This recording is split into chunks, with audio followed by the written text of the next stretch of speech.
Okay, well, we are introducing the Applied Theory series, which is a podcast where our team members are in the hot seat.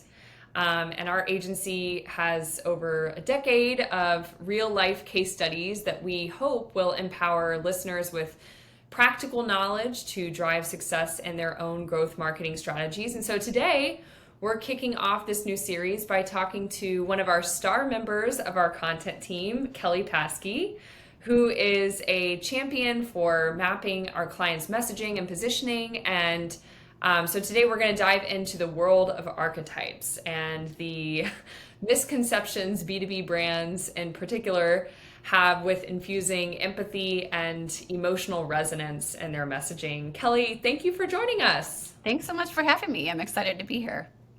Awesome. So our team knows this, but obviously building a brand is simply so much more than design. And I think our audience should know you are a major champion with our clients in recommending that any company launching a brand or a new product has to start by uncovering the company's psyche first and really using those beliefs, the personality, and of course the timeless archetypes to help define their brand. So Kelli, maybe we can kick things off by you talking to us a little bit about, what is a psychology-driven brand strategy? What does that even mean? Absolutely. Well, there's a common misconception that brand matters more for B2C than for B2B, but it's actually the opposite. And research shows us that most B2B customers are much more emotionally connected to their vendors than consumers. And when you think about it, it makes a lot of sense because the stakes are a lot higher for somebody making a purchasing decision that has a potential to make or break their career. And Mm-hmm. we're seeing this happen in the market. I mean, B2B is more like B2C than ever. All you have to do is walk the floor of HIMSS to figure that out. And Totally. so, knowing all of that, we have to acknowledge the role that emotion and psychology play in buyer decision making.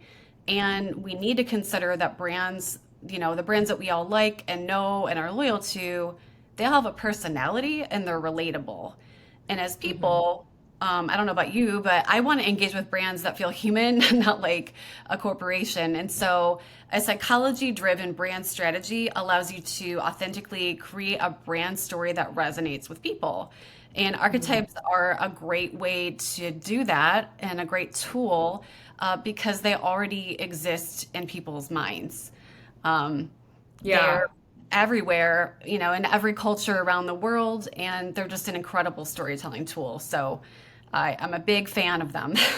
Yeah, for sure. Well, and we see that in some of the different workshopping that we get to do at the agency that you're so heavily involved with.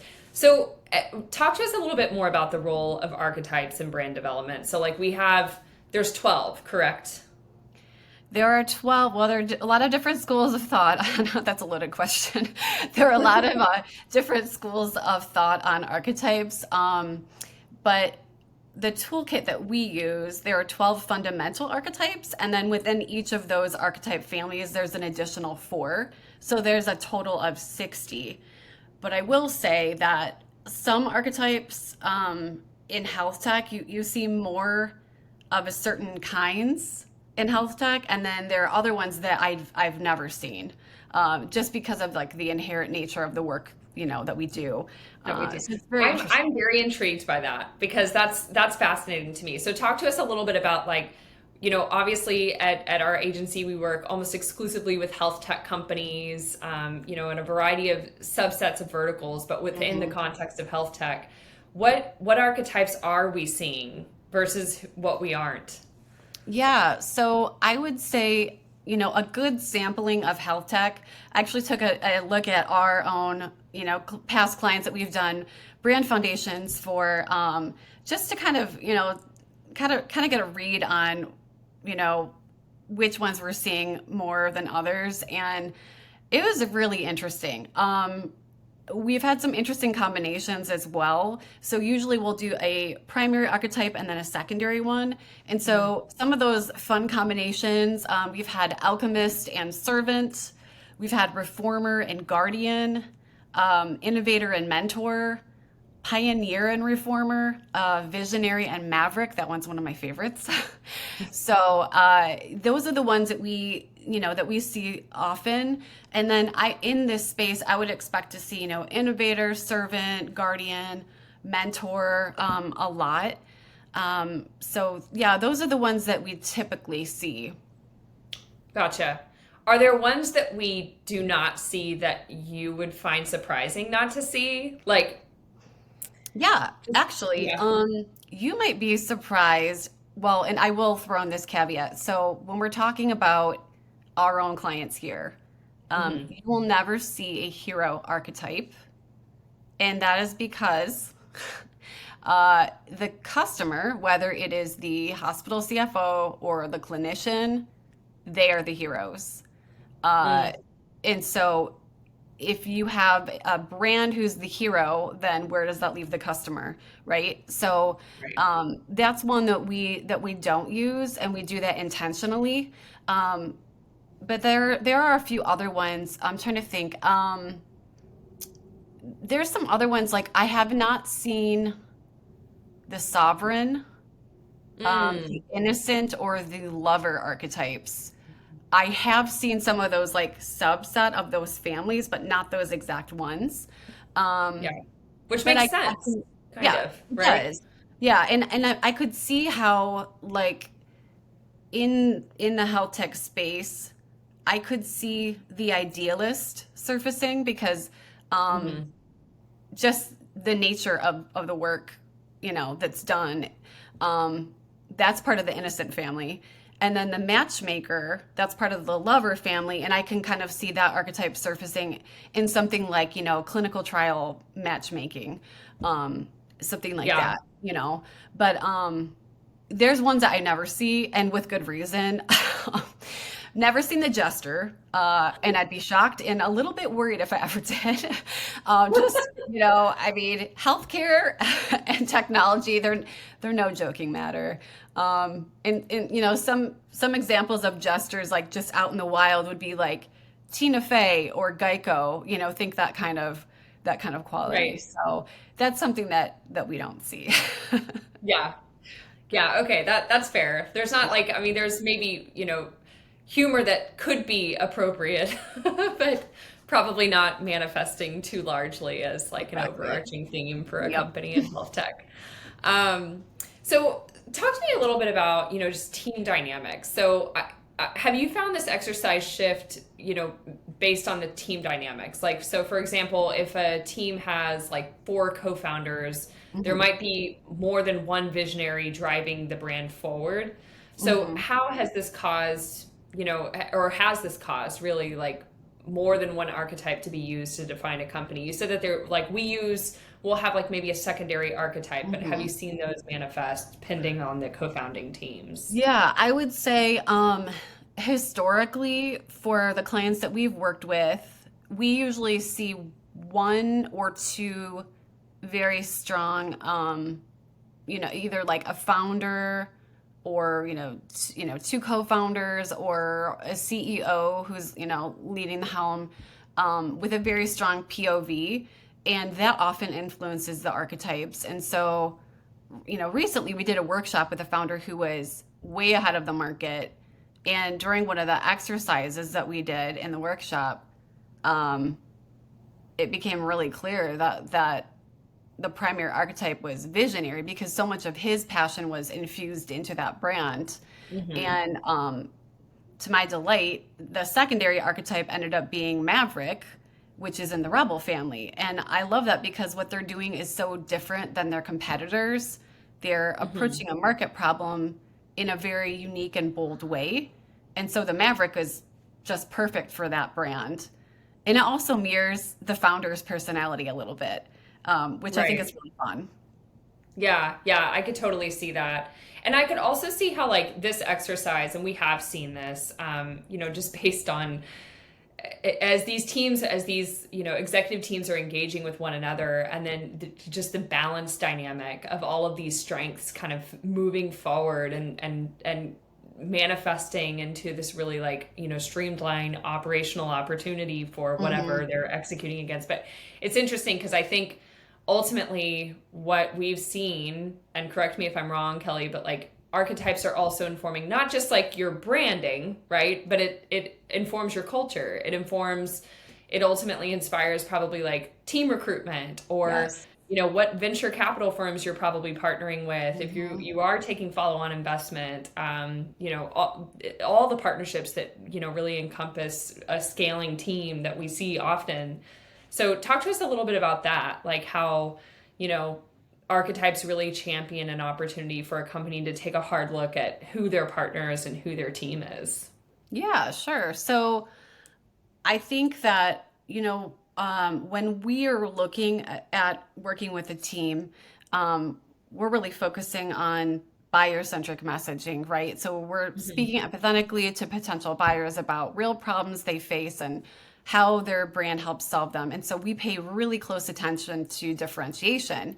And obviously, like figuring out how to make a brand's offering unique and different from the competition, like it's very important that we do that as we craft that unique value proposition. And so there's all these different pieces, and Hmm. it's like then there's this other element of brand soul, if you will. So it's like the essence of who the company is. And so if you want to create brand messaging that resonates and you want it to help inform your business strategy, then you need to articulate why your brand exists. Right. There's a really interesting TED Talk by Simon Sinek, who also Love has him. authored, yeah, authored several books about this concept of why and something he calls the golden circle. And he was saying that companies who are successful, he kind of took a look and was looking at all these different businesses and was trying to figure out what's the common denominator between all these businesses who are really successful. Like, what are they doing that's different? And Hmm. he figured out that they were all starting with why at the very center of all of their strategy. So not just their brand strategy, but their marketing strategy, business strategy, like everything. Yeah. And starting with that before the how and the what.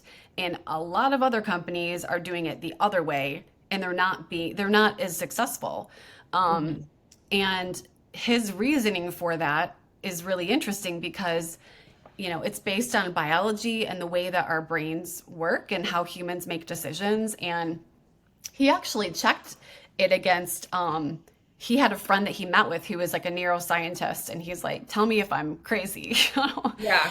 And he's like, no, this checks out. Like this is how brains work. And so it really makes a lot of sense. And so if you can figure out your why does your brand exist other than to make money? There is another reason. What is that? Why?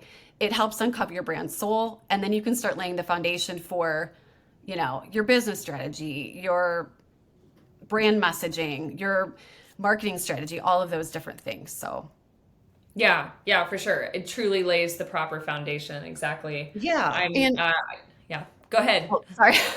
I was just No. going to say another thing I just thought of is, um, so like one of the things that I look at when I'm trying to determine a brand's archetype is like what motivates it, what need does it have, like what are its beliefs, and that can be really helpful in the why, figuring out that why question. And it's like is it a brand that has like a natural inclination to change, something, change like current realities? Like, well, that's Hmm. an innovator. Is it a willingness to stand apart from, popular views? That's a maverick. Or is it, a belief that truth is the ultimate goal? That would be the sage. Mayo Clinic is a sage. And Mm. you can see it. I mean, you can see it in their Yeah. brand messaging and everything that they do. So, personality definitely plays into it as well when we're going through the brand foundation and looking at different, brand attributes that kind of surface during the workshop. That's another hint. I feel like a lot of work that I do is like it's like part detective, part researcher, Totally. part writer, part brand therapist. So it's like all those different things. But yeah, Yeah, that's awesome. Yeah, I mean, I've even noticed, I mean, over the last, 10 years or so, I've been working primarily with tech companies, and I've noticed that founders and, lead executives, C-suite execs, they're often starting by building the brand and looking outside of themselves. Hmm. They're like, okay, this is the ideal client. This is my assumption of the ideal client. I think this is what they want from me, which leads, to a brand of being potentially all things to all people, because then it's Yep. not as necessarily as focused. Yes. So it's Yep. so important to lay that foundation. And ultimately, I think you and the rest of the content team just champion that so well. So, and then I think, it's worth touching on like just the evolution of marketing and the importance of establishing the positioning early in the context of recognizing it's this movement. Like, I think, I mean, we're a growth marketing agency, right? So like metrics matter to us, testing and Mhm. optimization matters to us. But I think just the practice of marketing is much less linear than it used to be in a lot of ways, right? So like just Absolutely. with the Yeah. the advertising industry, it's like valued at 200 billion, with Google AdWords accounting for like 96% of the company's revenue. There's like 3.1 billion online users. Social networking has obviously just like transformed this marketing revolution. And so I think oftentimes teams are so focused on like the testing and optimization that they forget to start with the why, to your Yes. point earlier. Yes. And so I've just seen that magic, through our foundations workshop of like really getting this group of founders together in a room and uncovering their archetype to really streamline their positioning and ultimately like, practicing this early on. But I'd be curious, like we've worked with companies who have been kind of at the early stages of Hmm. establishing this at the early stage of a company. And then we've also worked with companies that are going through like an M&A, and they're having to kind Yeah. of rethink that and retool that. So maybe talk about just your experiences and like how that differs, between a maybe later stage company or a Yeah. merger versus, the infancy of a startup. I would say, I mean, I've seen everything, kind of like, the whole gamut here. But I think that I feel very strongly that you really need to do this work early on, as early as Yeah. possible, because we've had a few companies come to us and they were, in the later stages, and after we did the brand foundation workshop, they kind of realized this is not what we thought it was. Mm. Um, our product, our offering is not what we thought it was. And it kind of, turned their world upside down in the sense that they need to kind of reevaluate everything, their business strategy, all of that. And so I think it would have served them well to do that earlier on, because it Hmm. would have given them the opportunity to lay that foundation first, to figure Hmm. out their why, and then kind of build from there. And it was kind of like, I mean, the analogy I think of is like, you know, having to tear down a home and having to Yeah. tear something down to the studs because, the walls are the walls are falling or whatever, Yeah. And so, yeah, I feel strongly that, it's really important that you do this early on because it is very foundational. I mean, we call it brand foundation workshop for a reason. So, Yeah. but yeah, and I've seen other companies, out in the wild, try to do branding without laying that foundation of messaging, and it just doesn't work. It falls flat. Um, I once, saw a company try to do a rebrand, and they had um, just no understanding of brand being more than a logo. Brand is the promise of an experience, and there are ideas tied to it. I mean, it's not just pretty colors on a logo. So, if you're going to try to get the attention and keep the attention in today's market, you absolutely need to do the work of brand messaging because anything else is going to fall flat. Yeah, absolutely. I'm like totally, I love that quote. By the way, that's an awesome quote. Like brand is the idea of an experience. Just that's exactly what it is. That's fantastic. Well, On that note, I think we can wrap because that was a great way to end things. Just one last question, I guess, for you. Outside the scope of Simon Sinek, which we all, I think, at the agency love, the Start with Why book.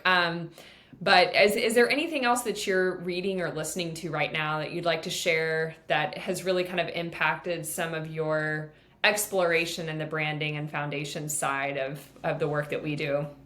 Absolutely. Um, the book that I am reading right now, oh my gosh. I'm sorry, I'm trying to find it. I just lost it. Where did No, it no go? worries. Um, I have it over there. Oh, If you're anything obviously, like me, it looks like this wall behind it. And it's like, no, I'm reading all of these at the same I've time, and got that's a my pile of problem. books. Oh, yes, I got a pile of books over here and way too many tabs open on my computer. That's just like always the problem.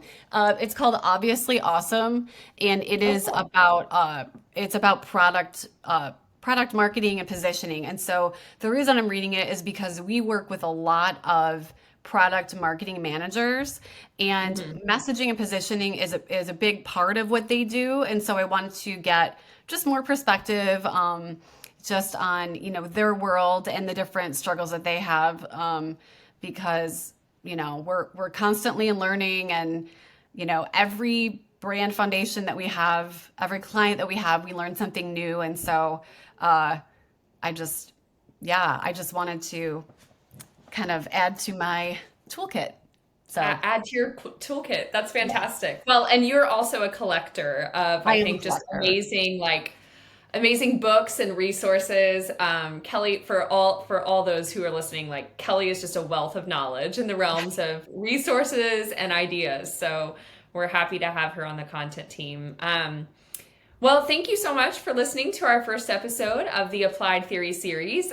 Be sure to rate us and subscribe wherever you get your podcast. And a quick shout out, we do have another podcast at our company as well called Healthcare Market Matrix, which is a podcast series providing an in-depth exploration of the challenges healthcare organization leaders face that technology has the opportunity to help them solve. And really, our aim with that one is just to create a comprehensive, referenceable resource that health tech companies can leverage in building and developing products to really address their customers' unique needs. So definitely check that out. And I guess we'll see you next time. But thank you so much, Kelli, for joining us. Thanks for having me.